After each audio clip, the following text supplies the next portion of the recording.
Right, we're back here for part 2 of the Chinese ute camping build. I got my mate Callan here to give us a hand. G'day, Callan. How's it going? All right, so this is Navarro. I'll give you a bit of a squiz now. As you can see, got good bloody taste, this man. Right, so we're gonna, basically the gist of it is, with the feedback that we got from you guys from the last week or so through Instagram and YouTube and bits and pieces, we're gonna riv nut a 1300mm kitchen drawer, probably to the right hand side, and then to the left of that, looking at the front of the ute, we're gonna have the fridge slide, just so we can access everything and we can still use those 3 tub outlets, which equals 6600 watts, which is perfect for induction cooking and all that sort of good stuff. Right, let's take a look. If we're going to do it that way, you'd want to riv nut in both of these and not just... Yeah, because then we'll have 6 riv nuts. Then you'd have more riv nuts than really you want. So we're just discussing how to raise this. You would have seen in that last video that it doesn't clear the dust seal kit unless we raise it. So just doing a quick test run there, having it about 25 to 30 mils above the bottom of the channels gives it the perfect clearance, but we're just debating how we do this, whether we do it just at the front, so there's a slight angle inside the fridge which doesn't really matter, or we do both front and back. I'm leaning more to front and back, because if you can imagine, if that's the fridge slide, it's going to be a slight angle, and if you start to tighten it, it's going to bend it. But if we do, even if we did something like this, and if you 8 riv nuts instead of 4, which is double the amount, which we probably don't need, so we're thinking we might have to get something here to pack it up, whether it be super hard rubber or something like that. We're just going to take that top part off the Kings, and then we can come down to fix it. Now we're just going to jump underneath the tray just to make sure the riv nuts are in the appropriate spot. So this, just to confirm, that's gone on top of the channel. Same with the fridge slide. Now we're just going to have a bit of a bo peep underneath and make sure we can actually do this. So that's the channels that will be going on. Yeah, underneath that, right there. For the back of the drawer, it's going to be those channels along there. You can just see in there, there's nothing pivotal going across there or the bracing. So yeah, looks like we're all good.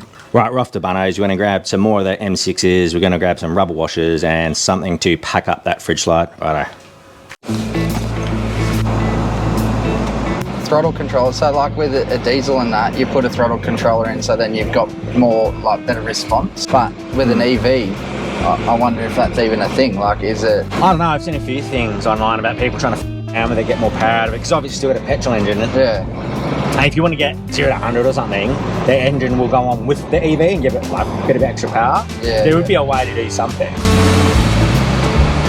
So is that your average fuel consumption in there? Yeah. 12.1 litres per 100. When you go to Bunno's, always have to go to the toilet, right? Let's have a look. What's the density you like? That seems like... It's pretty spongy. It actually does say sponge. Do you reckon that you'd want to be pretty hard, I would imagine? Right, so you end up choosing the Goliath rubber strip, so that's 6 mil. Got 3 metres, it's got fucking shitloads to play with. Well, in good Bunno's fashion, you go in for one thing, come out with a bunch of stuff, even got a paint pen to mark, because I don't know how many times you've used a black marker to mark on black things. Total pain in the ass. It seems pretty universal.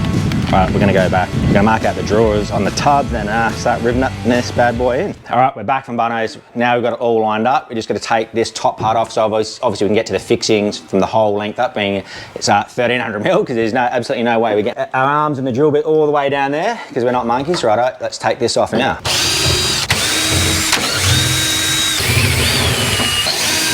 Thank you.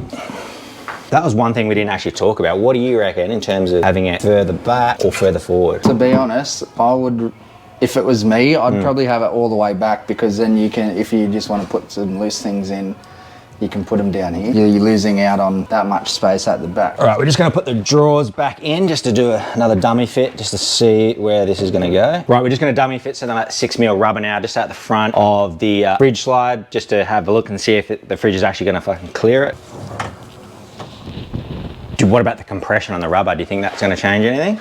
I don't think so. That's pretty thick rubber. Like it's dense.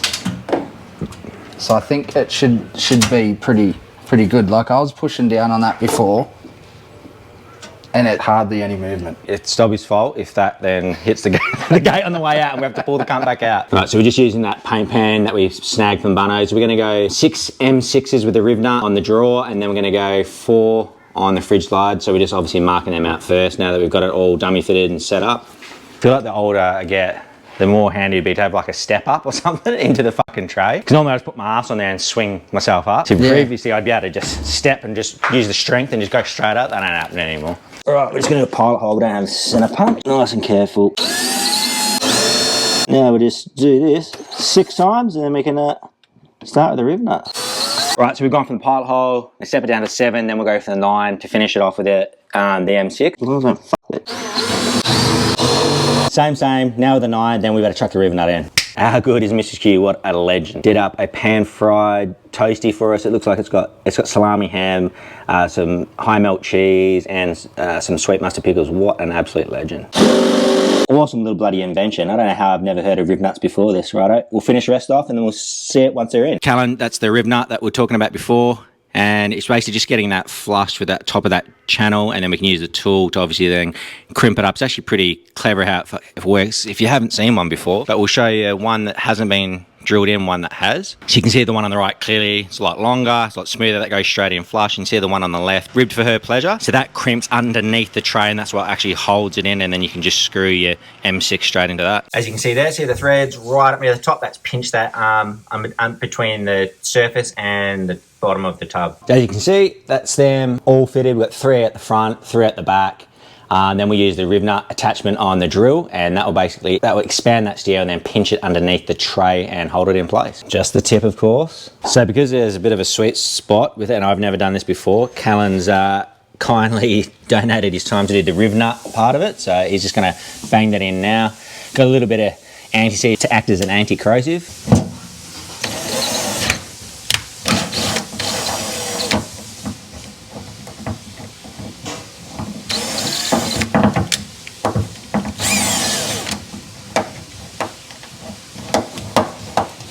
So hopefully you can see with the GoPro, it's pulled that thread right up near the top. Right, so there's the M6, we've got the flat washer split, and obviously the 6, and we're just gonna hand tighten all these in, and then we'll use a socket to finish it off. Good.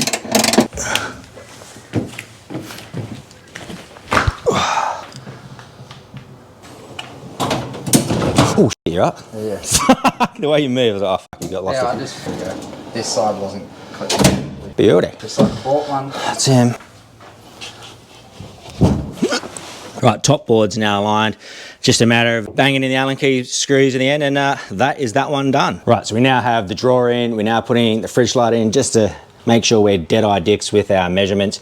We've got that rubber as spacers. We're just gonna have the edge of the fridge slide frame, same as the kitchen drawer, and then we're just gonna measure the distance between there and the line, just so it's all equal, all hunky-dory. Then we'll do the back, then move towards front. Right, Dobby's just marking those back holes. So we're gonna drill them completely, riv nut that in first, then before we move back up to the front. So he basically, we just missed it there, but he pinned down those slide rails just so we get that nice and square while I carefully move that forward. Right, so now riv nutting times, exact same principle as last time. We're gonna go pilot hole first. Then we're gonna slowly step it up till we get to the final boss, and then we'll do the riv nut.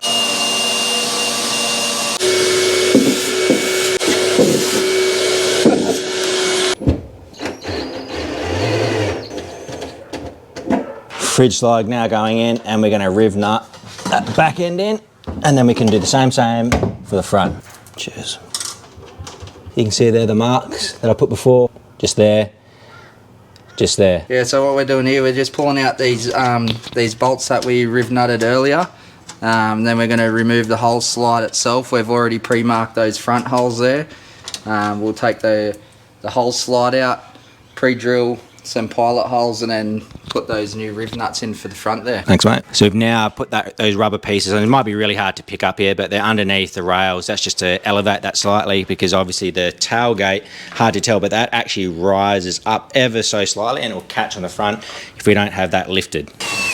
Exact same principles before. Pilot hole, step it up, and then we're just going to punch a little hole through the rubber so the whole lot can go through and fix it. Still blown away about the ingenuity of the fucking riv nut. We were talking before about like who invented these things. Like, so if you guys are up to this part of the video, I'd love to know in the comments who the truck invented the riv nut.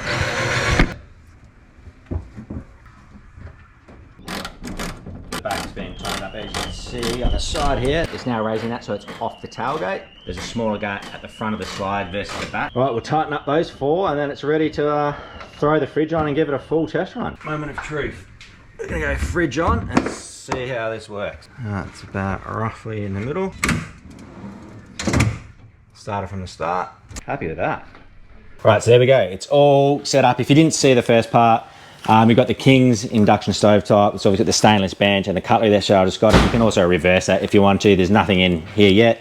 As you can see, priority have the divider set up for the spice rub, heaps of room for activities. Got the 40 litre Waco, and then obviously you're gonna have charcoal as well. That's it there. Everything fits perfectly. Fucking pretty damn happy with it. Did take a lot longer, but you know, that's what happens. You fucking gin around and all that sort of good stuff. So, all right, thanks Young Lube Weapons for watching. Greatly appreciate it. Thanks to Dobby. Thanks for coming over and introducing me to the old Riv Nut. It's fucking still blowing my mind. Something so simple. How fucking good is it? Yeah, not a problem. It's, you know, glad to help. How good. Righto, stay the fuck out of yourselves. Cheers.